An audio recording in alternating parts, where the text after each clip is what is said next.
Assalamualaikum warahmatullahi wabarakatuh. Mari kita baca kisi-kisi untuk lomba Fabi level 3. Di sini ada perubahan benda dan wujudnya, kemudian ada gaya, gerak dan energi, sistem organ, perubahan pada makhluk hidup, cahaya dan optik, materi dan campuran. Oke, kita bahas apa yang perlu kalian pelajari. Pertama, perubahan wujud. Materi ini sudah sering keluar dari kelas 3, 4, 5, 6. Benda itu bisa berubah wujud, ya. Perubahan wujud itu bisa karena dipotong, dibakar, dirubah bentuk, ya. Kemudian ini tentang perubahan bentuk, ya. Perubahan bentuk. Tentu perubahan bentuk mudah dipahami. Kertas yang tadinya besar digunting kemudian menjadi bentuk yang berbeda. Perubahan wujud ini pastinya harus dihafalkan. Di sini ada 6, di sini ini hanya ada 5, ya. Jangan lupa tambah 1 yaitu mengkristal. Di sini belum ada mengkristal, jangan lupa ada yang namanya mengkristal. Mengkristal itu perubahan dari gas menjadi padat, ya. Contohnya itu dalam proses pembuatan garam. Oke. Kemudian gaya, gerak dan energi. Gaya itu apa? Gaya itu tarikan atau dorongan. Suatu benda mendapat tarikan atau dorongan sehingga benda itu bisa bergerak, benda itu bisa berhenti, dapat berubah arah, dan dapat berubah bentuk. Silakan dipelajari. Yang bergerak itu contohnya apa? Ya, misalkan kalian mendorong meja, mendorong bola, maka bola itu akan bergerak, meja itu akan bergerak. Kalau berhenti, ya, misalkan kamu menangkap bola yang dilempar oleh temanmu, berarti kamu menghentikan gerakan benda. Berubah arah, misalkan kamu sedang naik sepeda, kamu mau belok ke kanan, ke kiri.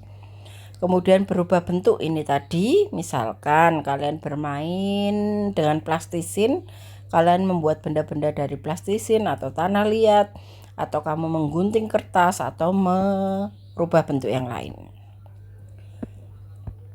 Kemudian gerak, kalau gerak itu tentu saja pindah posisi. Gerak itu ada lurus, ada berputar, ada menggelinding. Kalian cari tahu contohnya. Caranya bagaimana mencari tahu? Tinggal ketik saja di Google atau di YouTube. Ya, lihat videonya, baca materinya. Kemudian tentang energi. Energi itu berarti kemampuan untuk melakukan kegiatan, untuk bergerak. Ya, melakukan sesuatu. Sumbernya contohnya bisa dari matahari, makanan, listrik, dan juga bahan bakar. Bahan bakar ini bisa dari fosil atau batu bara. Minyak bumi, fosil itu jadi batu bara, minyak bumi.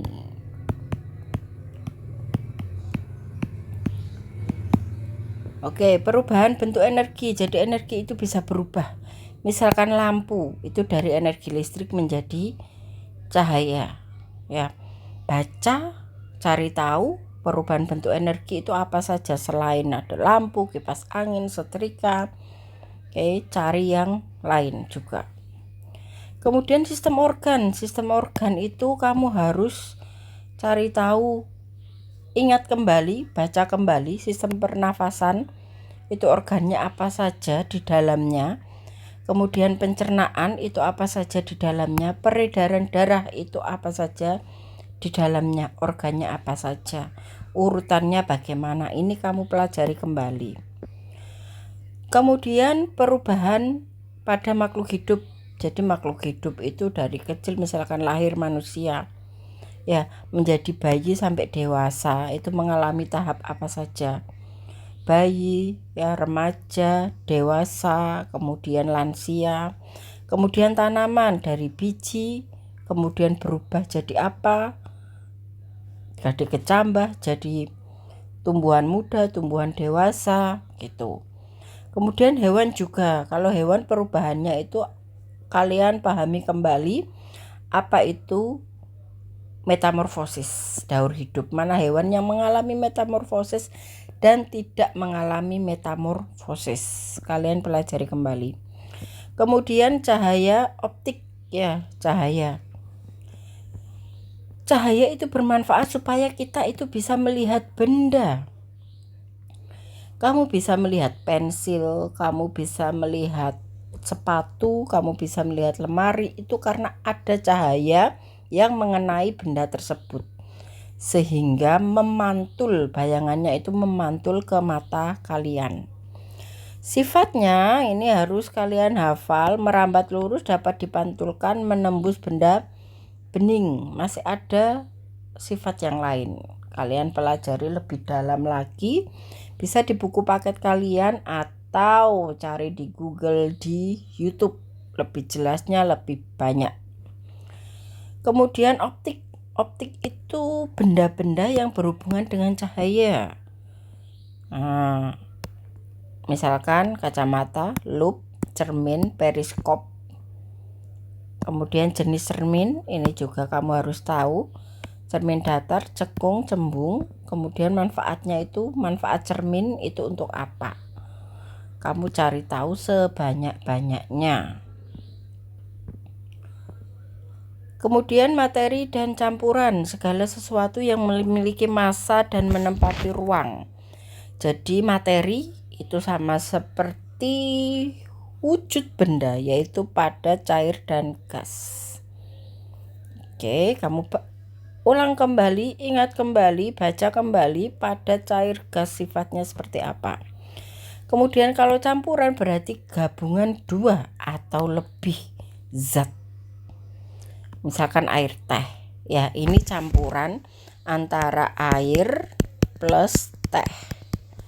Air garam berarti air plus garam, ini namanya campuran. Ya begitupun pasir dan air. Oke. Campuran bisa dipisahkan dengan cara menyaring, mengendapkan, atau menguapkan. Kalau campurannya sangat homogen, ya misalkan air teh, air garam, ini bisa dilakukan dengan penguapan. Penyaringan air kotor, penguapan air laut, pengendapan garam. Nah, ini juga namanya campuran, pemisahan campuran. Oke, kalian cari kembali, cari tahu kembali, jangan malas-malas untuk mencari video. Jadi misalkan capek membaca, bisa dengan mencari video di YouTube, kemudian kalian dengarkan saja sambil rebahan, itu bisa. Jadi belajar bisa dengan berbagai cara. Saya akan menjelaskan sedikit tentang organ, ya. Organ pernafasan, mengingatkan kembali organ-organ pada sistem pernafasan.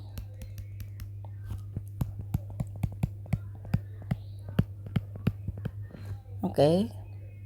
Nafas itu bisa lewat mulut, ya bisa juga lewat hidung. Kenapa harus lewat hidung, tidak lewat mulut? Karena di hidung ini ada lendir untuk menghangatkan udara dan juga ada rambutnya untuk menyaring udara yang kotor.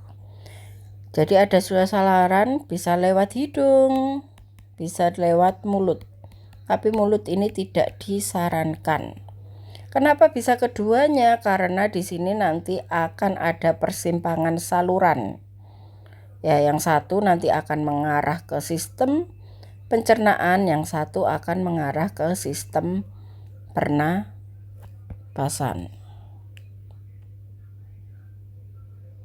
Oke. Mengingatkan kembali ke sistem pernapasan.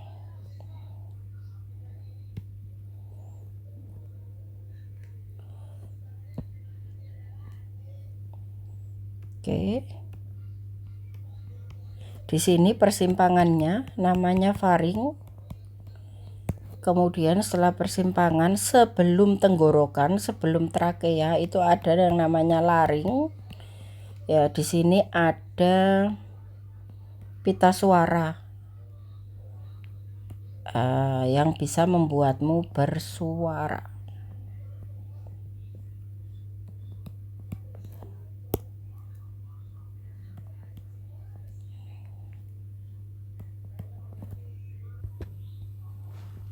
Oke, ada laring.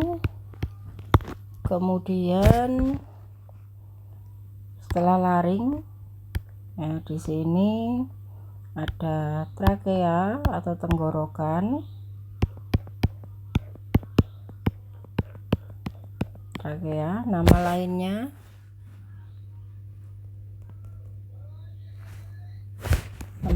itu tenggorokan.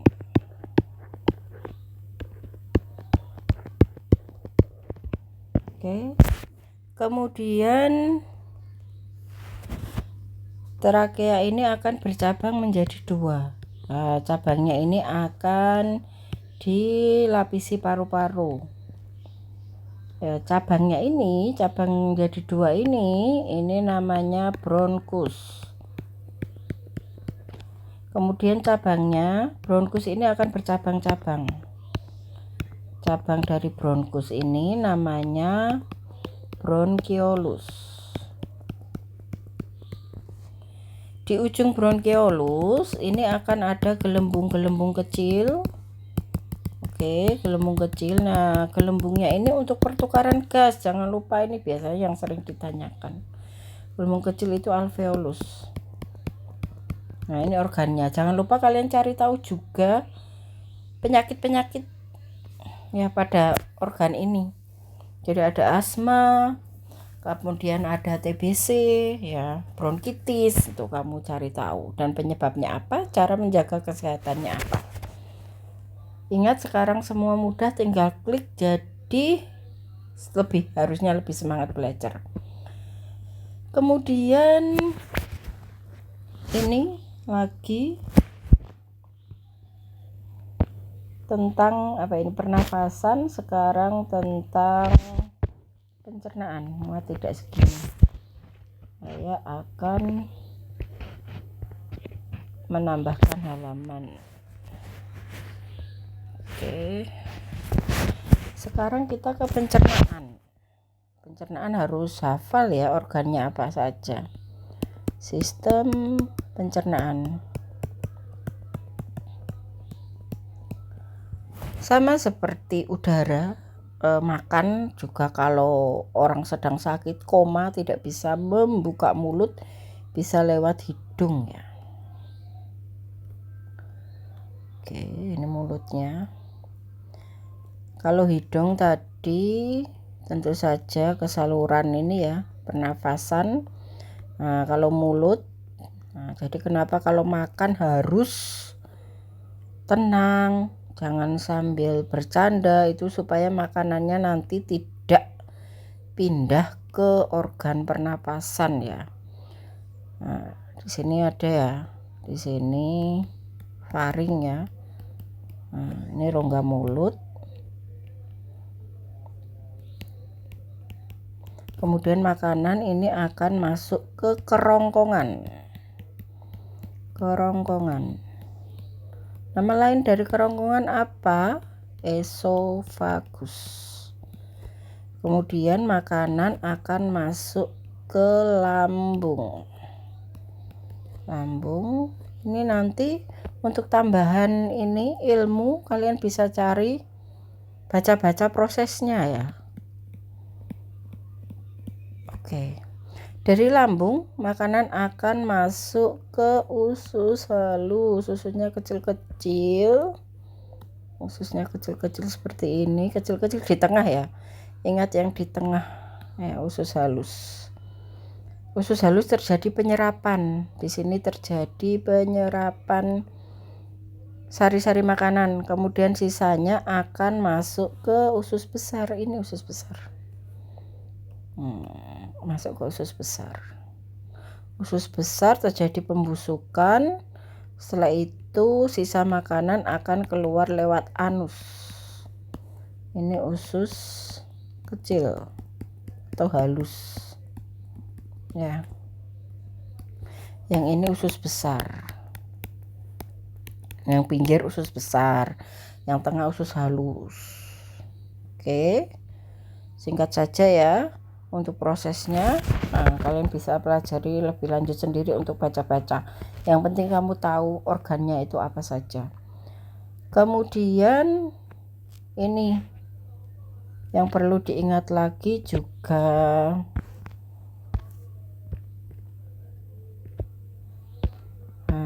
yang peredaran darah ya, peredaran darah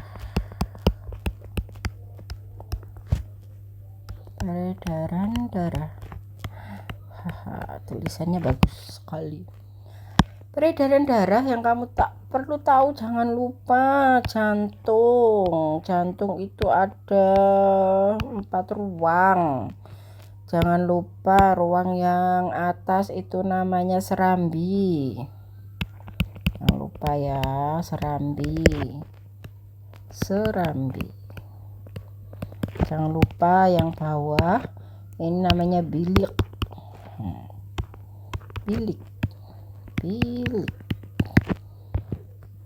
Nah, jangan lupa yang sini itu kiri. Nah, ini kiri, ini kanan. Yang kiri, jangan lupa yang kiri ini darah bersih. Nah, yang kanan ini darah kotor, jangan lupa. Nah, kemudian yang perlu kalian tahu itu tentang pembuluh darah ya. Jadi pembuluh darah ini semisal ya, nah ini yang sebelah kiri ini pembuluh darah nadi atau arteri.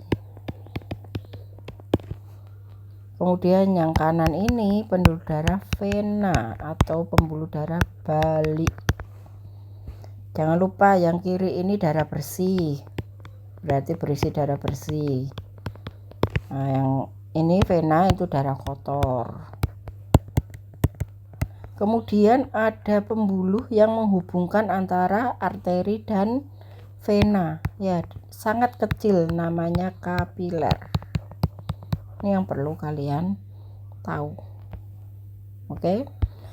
Kemudian tentang campuran ya, sedikit tentang campuran. Oke, tambah halaman lagi. Campuran ya, jangan lupa kalau campuran itu ada yang homogen itu campurannya tidak terlihat sama sekali ya. Misalkan air teh itu tidak bisa terlihat mana yang air mana yang teh. Kemudian heterogen ini terlihat campurannya, misalkan air pasir, jadi masih kelihatan mana airnya mana pasirnya. Oke, selamat belajar. Jangan lupa cari sumber-sumber belajar yang lain. Terima kasih.